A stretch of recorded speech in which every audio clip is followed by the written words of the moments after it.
Bernardo, é questão do Brasil. O risco Brasil, né? Você falou bastante de exterior, só que o Brasil tem muitos outros problemas, né? É só nossos, né? E que sempre teve, né? Questão de inflação, risco político, fiscal, Sim. enfim.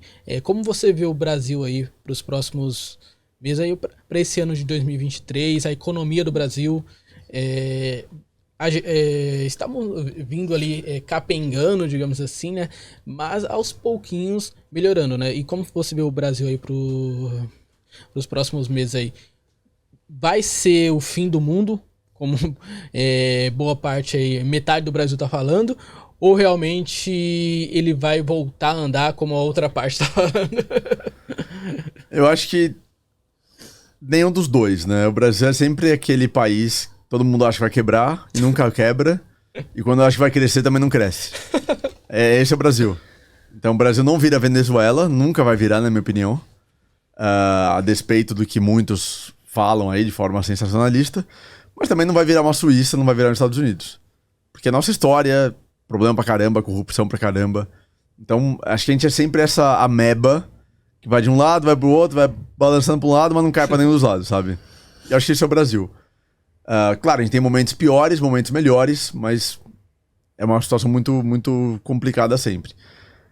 Eu acho que o que pode salvar o Brasil e ter um crescimento relevante são as commodities, se houver, de novo, crescimento forte na Ásia, na China, voltando um ciclo grande de commodities brasileiras, minério, celulose, petróleo, todo o resto. Aí Então, grãos, muita etc. sorte do Lula no primeiro mandato com a assim. Então, com um ciclo de commodities forte, eu acho que o Brasil consegue ter um crescimento econômico relevante. Sem um ciclo de commodities, a gente ou vai ficar numa economia fraca, ou vai depender muito da política econômica e política fiscal. Se vai para uma política fiscal de romper teto fiscal, ou acabar com o teto fiscal, que é pior ainda, né? Descontrole fiscal, aí acho que a situação dá uma azedada muito forte. E aí a gente pode ter quedas muito relevantes na Bolsa. Pode voltar a ter um governo Dilma e de 6 anos, 5 anos de Bolsa caindo. Aquela sangria que não cessa, né? Não acaba. Você fica 5 anos sangrando. Nenhuma queda grande, né? Pontualmente, mas no total você tem quedas relevantes. Aquilo só sangrando. Lembrando que a Bolsa brasileira em dólar nunca recuperou 2008. O recorde da Bolsa brasileira em dólar é 2008. Nunca recuperou. Muito por conta do que teve depois de 2008, todo o governo Dilma, etc.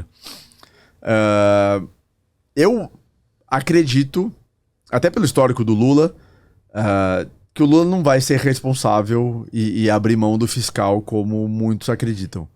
É uma especulação, é jogar moeda pra cima.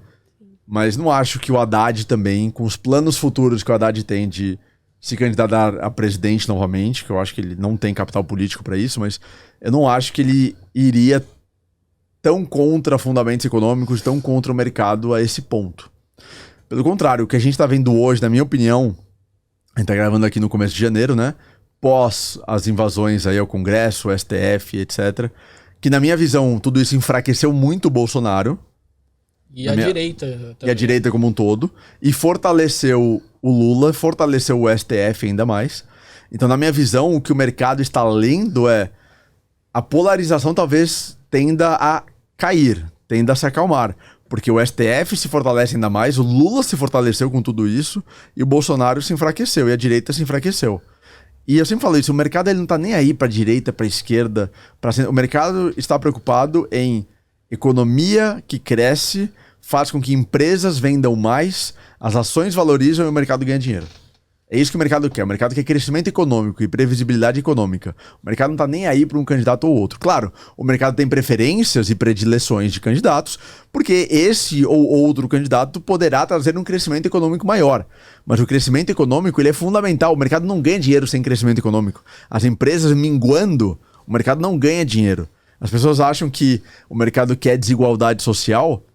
Quanto mais crescimento econômico houver, menos desigualdade social há, mais consumo há na economia, porque as pessoas saem de um cenário de pobreza, consomem mais, as empresas lucram mais, o mercado ganha mais.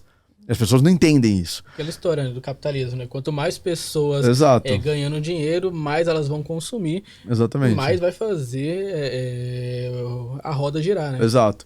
Então, esse enfraquecimento aqui do Bolsonaro e fortalecimento do Lula para o mercado, na minha visão, o mercado, ele entendeu como positivo. Não é que o mercado está... Porque já vai vir hater, né? Falando, então o mercado é petista. Não. Se o Lula se enfraquecesse fora do governo e Bolsonaro se fortalecesse, o mercado também ia reagir bem, como reagiu em vários momentos nos últimos 4 anos do governo Bolsonaro. Mas como o Lula agora está no poder, para a gente ter um aumento de previsibilidade no mercado e na economia brasileira, um Lula mais forte traz mais previsibilidade e um Bolsonaro mais fraco do que o oposto. Mas... desde que o Lula faça as coisas corretas, desde que o Haddad faça as coisas corretas. Então eu tenho dificuldade em achar que o Lula ia chutar o pau da barraca, que o Haddad ia chutar o pau da barraca e fazer tudo contra a cartilha econômica, cartilha fiscal. Posso ser ingênuo? Posso, mas o Lula não fez isso em 2002. A gente teve crescimento econômico em 2002, o Lula teve uma responsabilidade relevante. O problema todo veio com a Dilma. Então a Dilma que foi o grande problema, porque ela era super cabeça dura, super arrogante, prepotente, achava que sabia tudo e fez um monte de... Não vou usar palavras erradas aqui no nosso podcast. Pode usar se quiser. Burrices, para não ser tão pesado. Mas o Lula não foi um problema econômico. Claro, você pode discutir corrupção, você pode discutir a política econômica no sentido de valorizar as grandes empresas e dar uma baita liquidez via BNDES. Houve muitos problemas, obviamente. Mas em termos econômicos, houve crescimento. Então eu tenho dificuldade de achar que o Lula ia colocar tanta coisa a perder nesse momento. De forma que eu acho que o Brasil tem um potencial de crescimento, especialmente se as commodities ajudarem. Caso contrário, sem commodities pode ter uma dificuldade maior de crescimento, talvez lateralizar, mas não acho que teria uma grande catástrofe. Se tiver uma recessão forte nos Estados Unidos, a gente sente também, obviamente. Mas depende também do ciclo de commodities, depende dos outros cenários. Agora, se for desconsiderar teto fiscal, se for desconsiderar controle fiscal, se for chutar o pau da barraca, aí ferra tudo geral mesmo. Realmente. E como você falou, né, o que a gente está vendo é justamente algumas falas de Haddad, do senador, né, que vai assumir, não sei se já assumiu, vai assumir a Petrobras, que não vão levar a empresa a ter prejuízos, né?